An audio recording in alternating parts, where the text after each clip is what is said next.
శివాయ గురువే నమః. శ్రీ గురుభ్యో నమః.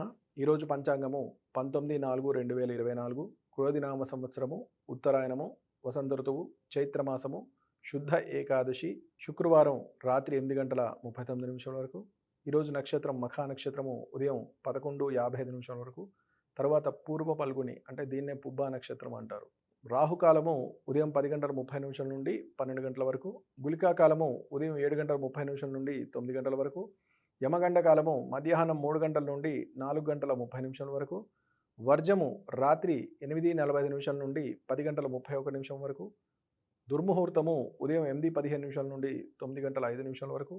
మరలా మధ్యాహ్నం 12:24 నుండి 1:14 వరకు. అలాగే అమృత గడియలను చూసుకున్నట్లయితే ఈరోజు ఉదయం 9:17 నుండి 11:02 వరకు. ఈరోజు కూడా మేషాది మీనరాశుల వారందరికీ చూసుకున్నట్లయితే మిశ్రమ ఫలితాలనే సూచించడం జరుగుతుంది. అంటే పూర్తిగా శుభ ఫలితాలు కాదు, అటువంటి అశుభ ఫలితాలు కూడా కాదు, మిశ్రమ ఫలితాలు. శుభ అశుభ ఫలితాలు రెండు కూడా కలిసి ఉన్నాయి. అంటే మధ్యమ స్థాయిలో, అంటే మధ్యమంగా ఏ విధంగా ఉంటాయో అటువంటి ఫలితాలను సూచించడం జరుగుతుంది. ఈరోజు విశేషంగా ఏం చేసుకుంటే మనం ఉత్తమ ఫలితాలు పొందుతాము అనుకున్నట్లయితే ఈరోజు రాహుకాలంలో విశేషంగా నిమ్మడొప్పలో ఆవు నేతితోటి దీపారాధన చేసి, ఒత్తులు మనకు సాధారణంగా తెల్ల ఒత్తులు దొరుకుతూ ఉంటాయి. మీకు దగ్గరలో ఏదైనా ఎరుపు రంగు ఒత్తులు దొరికినా, లేదు మన ఒత్తుల్ని ముందుగానే మీరు కుంకుమతోటి అద్ది, ఆవు నెయ్యి కుంకుమ కలిపి అద్దినటువంటి ఒత్తులు ఏవైతే ఉన్నాయో అవి తీసుకుని వాటితో దీపారాధన చేసినట్లయితే రుణ బాధలన్నీ కూడా తొలగిపోతాయి. ఆరోగ్యపరమైనటువంటి చిక్కులు ఏవైతే ఉన్నాయో తొలగిపోతాయి. వివాహం కొరకు చూస్తున్నటువంటి ఎవరైతే పిల్లలు అబ్బాయిలు కానీ అమ్మాయిలు కానీ ఉన్నారో వారందరికీ కూడా సర్పదోష నివృత్తి చేసి ఆ వివాహానికి సంబంధించిన సూచన కనబడుతూ ఉంటుంది.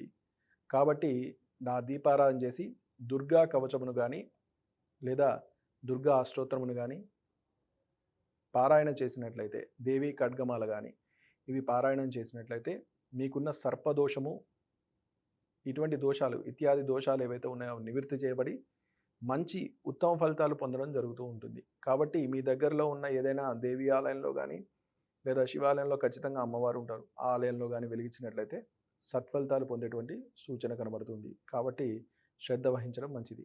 అలాగే ఏకాదశి మహాపర్వదినం అంటే ఏకాదశి నియమం పాటించేవారు ఎవరైనా ఉన్నట్లయితే ఈరోజు నియమం పాటించినట్లయితే, అంటే ఉపవాస దీక్ష, అంటే ఎటువంటి ఉపవాస దీక్ష చేయాలి? అన్న ప్రసాదం తీసుకోకూడదు. రవ్వతో చేసింది ఏదైనా ఒక మారు తీసుకున్నట్లయితే తీసుకోవచ్చు.